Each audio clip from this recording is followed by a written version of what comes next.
you want to date me, you're gonna need to pay my bills. That's transactional. And in that case, before date number 3, they need to be up in the cookie jar, okay? Crumbs and everything. Hey, what is up, guys, and welcome back to the channel, and welcome to another Real Talk Fridays.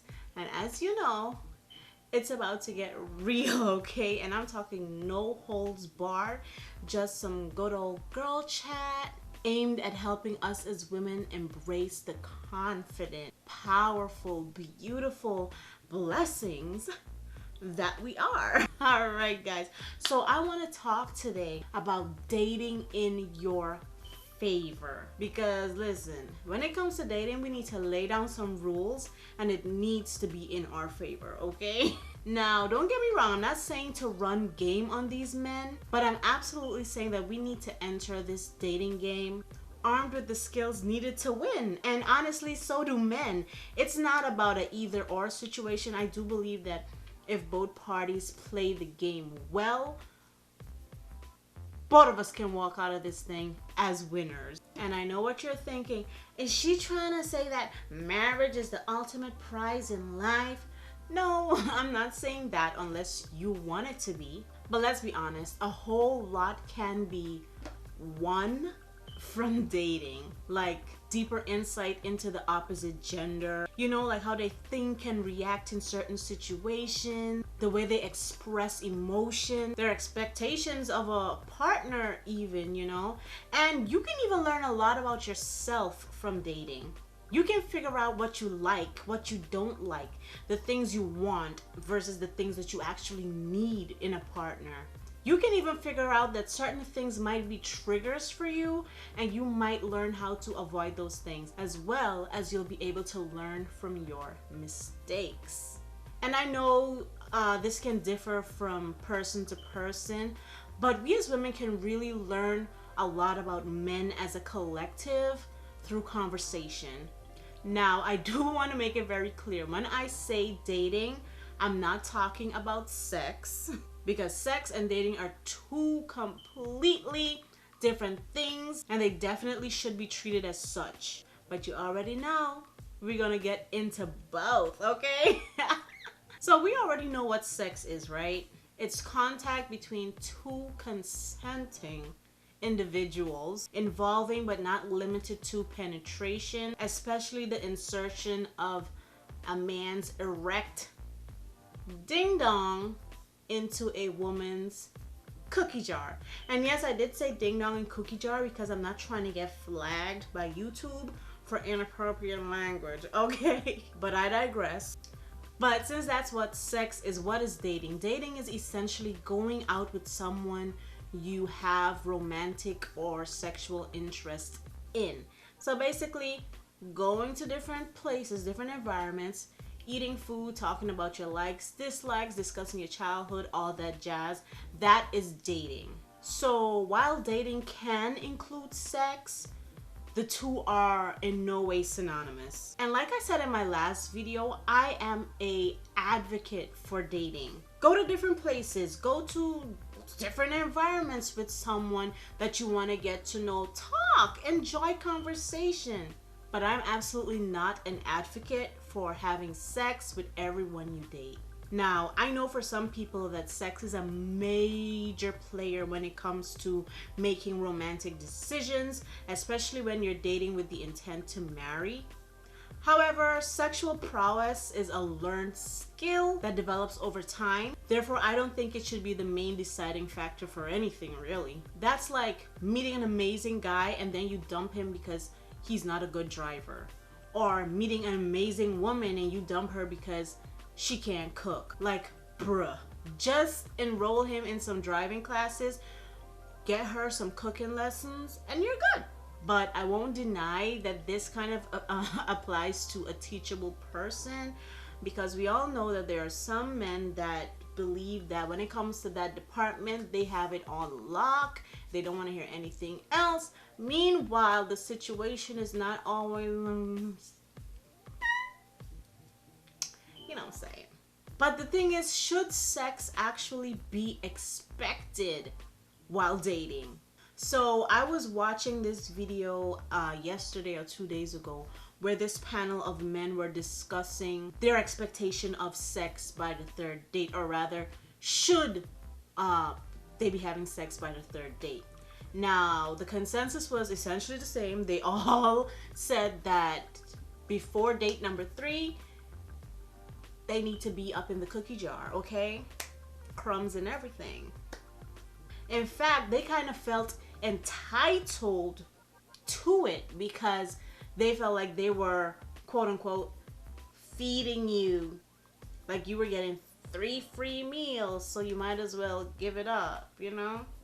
But one of the guys on this panel really stood out to me because he stated emphatically that if the woman did not give up the cookie on date number 1, he took that as a sign that she wasn't really interested in him, and he wasn't even going to give her the time of day. She wasn't getting a call back the next day. Like, it was done. He even said that, in his opinion, denying him sex on the first date was a sign of immaturity on the part of the woman, and that he believed that a real, mature, grown woman that's interested in a man would be able to give up her goodies without fear or inhibitions when it comes to, oh, maybe is this gonna really turn into a real lasting relationship, and that she shouldn't even care if it turns into a long lasting relationship or not. She should just enjoy the experience.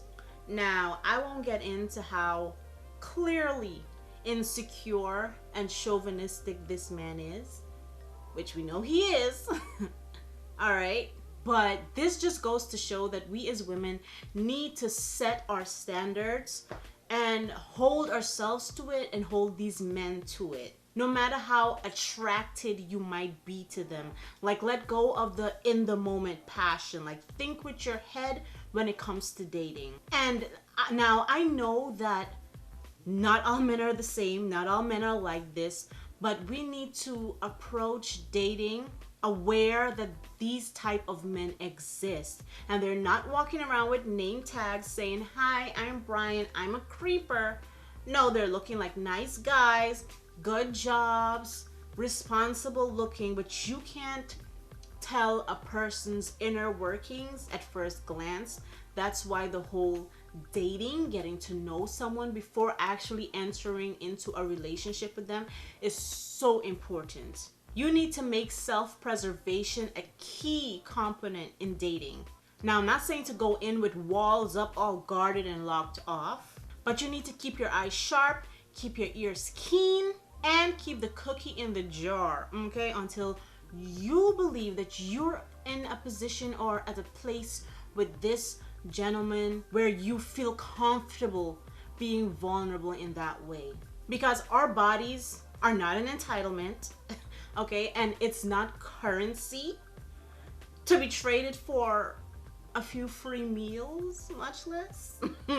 It's a blessing and it's a gift to be bestowed upon whoever we choose. Now, I would prefer it to be your husband, but that's your decision.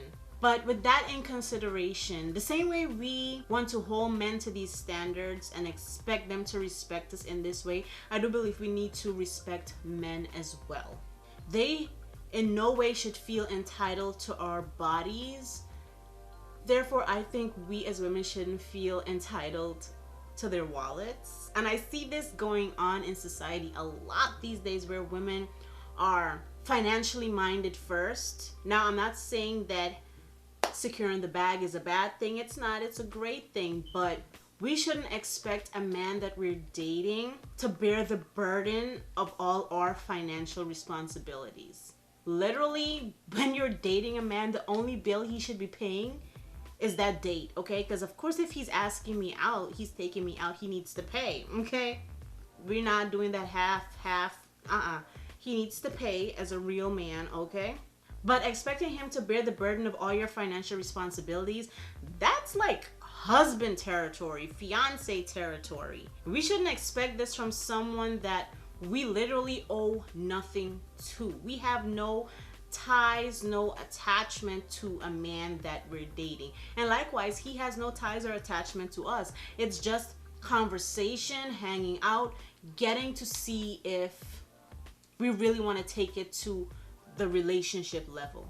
So all that talk about, oh baby, if you want to date me, you're gonna need to pay my bills. All that's unnecessary, especially for a man whose middle name you probably don't even remember.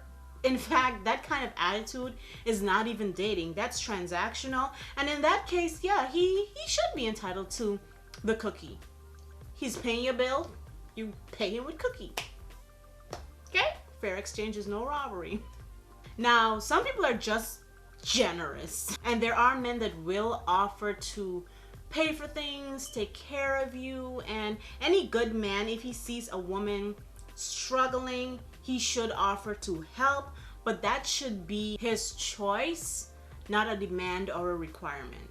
And that's essentially the difference between dating and a full-blown relationship. Dating is to see if a person is even worth getting to know on a deeper level, even worth committing exclusively to, even worth being the main focal point of your romantic energy.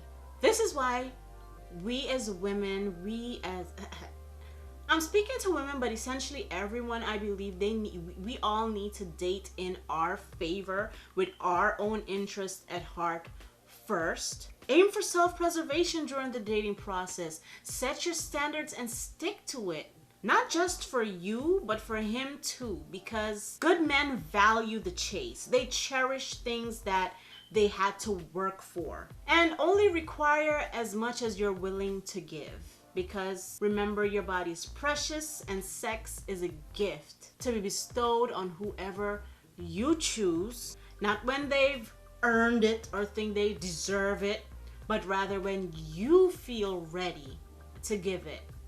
Alright guys, that's it for today's video. Thank you so much for watching. If you enjoyed the video, don't forget to give it a big fat thumbs up and drop your comments down below. I love interacting with you guys on these topics. I want to hear your opinions, your thoughts and all of this. And if you haven't yet, go ahead and hit that subscribe button and the notification bell so you'll never miss one of my uploads. Until next time guys, bye bye.